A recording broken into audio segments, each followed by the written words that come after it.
Order number 1, communication from the chair.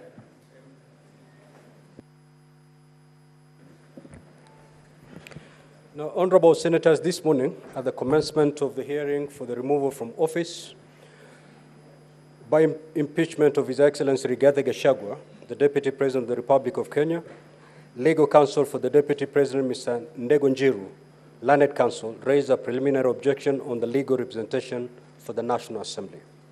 Learned Counsel opposed the appearance of Honorable James Orengo, Senior Counsel, who is the serving governor of Siaya County and therefore a state officer.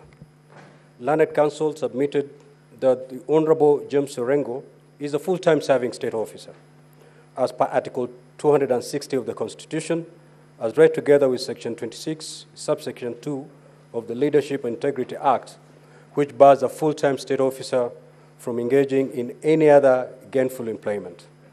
Counsel further submitted that it would be prejudicial to the Deputy President if the Senate allowed Honorable James Orengo to represent the National Assembly in these proceedings. Counsel drew the attention of the Senate to the precedent set in the matter of the proposed impeachment of the Deputy Governor of Kisii County, Honorable Richard Monda, in which a decision was taken to bar Honorable Sylvanus Osoro, Majority Whip of the National Assembly and Member of Assembly for South Mugirango in Kisii County, from appearing as counsel for the Kisii County Assembly. In his submission, counsel cited Article 77 of the Constitution and Section 26 of the Leadership and Integrity Act, as well as the decision of the High Court in Office of the Director of Public Prosecutions versus Orengo, Manduku, and two others, interested parties, Constitutional Petition 204 of 2019-2021, KHC 456 KLR 27 April of 2021, where Honorable Justice Ogola found and ruled that the continued representation of the first interested party, Mr. Manduku, by the respondent, Honorable James Orengo, as then was, or any other state officer is against the spirit of Chapter 6 of the Constitution for failing to conform to the mandatory provision of the Leadership and Integrity Act. The judge ruled that in that case, there was an inescapable conclusion of conflict of interests in Senator Orengo representing the petitioner, highlighted by the fact that the interested party, Mr. Manduku, the managing director of KPA, may at one time be summoned to appear before a committee of the Senate to answer to some of the matters that the petitioner was being investigated on.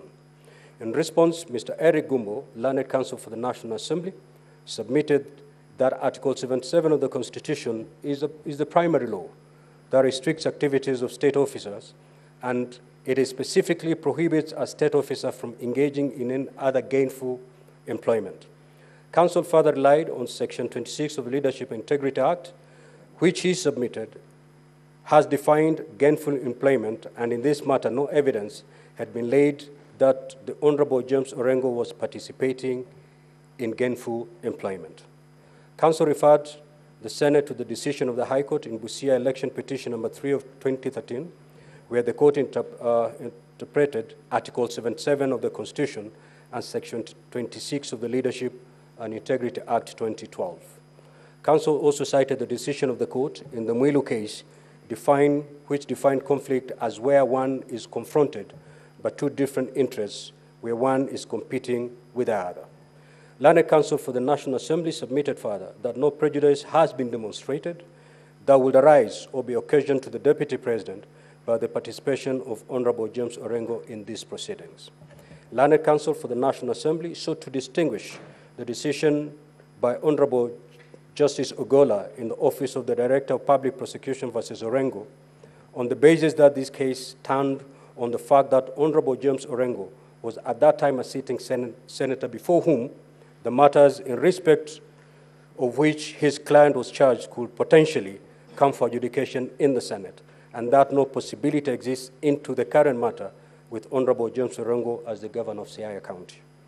In his rejoinder, Mr. Njiru, Learned Counsel, submitted that Honorable Orengo is the serving governor of Siaya County and therefore a full-time state officer, and by that fact alone is a violation of Article 77 of the Constitution.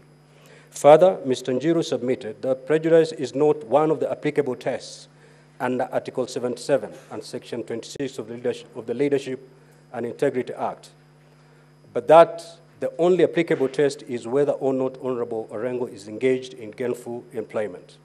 He argued that the National Assembly had not proved that Senator Orengo was providing pro bono services in this matter. Honorable Senators, Article 77(1) of the Constitution provides that a full-time state officer shall not participate in any other gainful employment.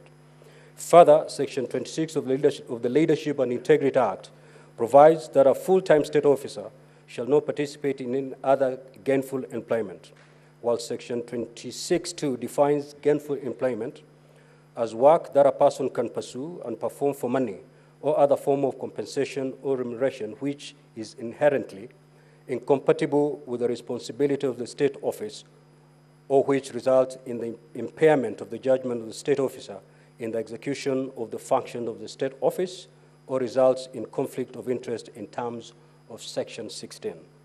Having considered the matter, it is important to state that a state officer must inspire confidence. However, it is trite law that he who asserts must prove. In this regard, I wish to observe that the Learned Counsel for the Deputy President did not adduce evidence to prove indeed and demonstrate that the allegation of gainful employment. In fact, it is somewhat surprising that Counsel attempted to shift the onus of proving gainful employment to the National Assembly. That argument is untenable.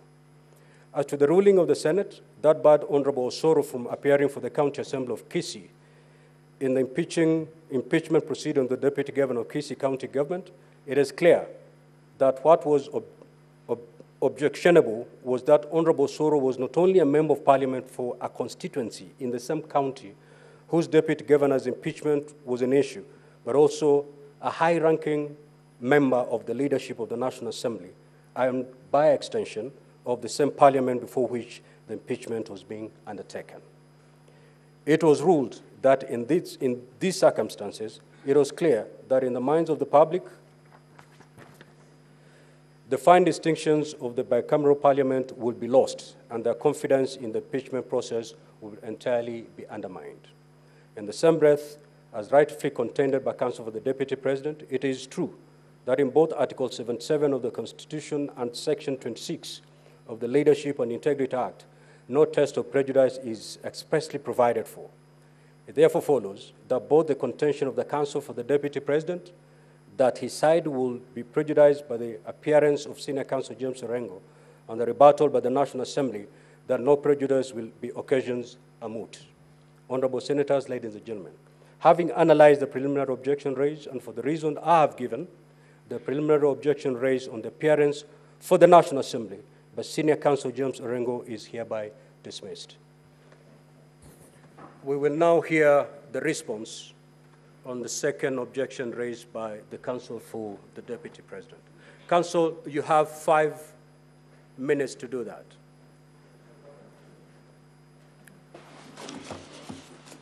Thank you very much, Mr. Speaker, sir. I'll endeavor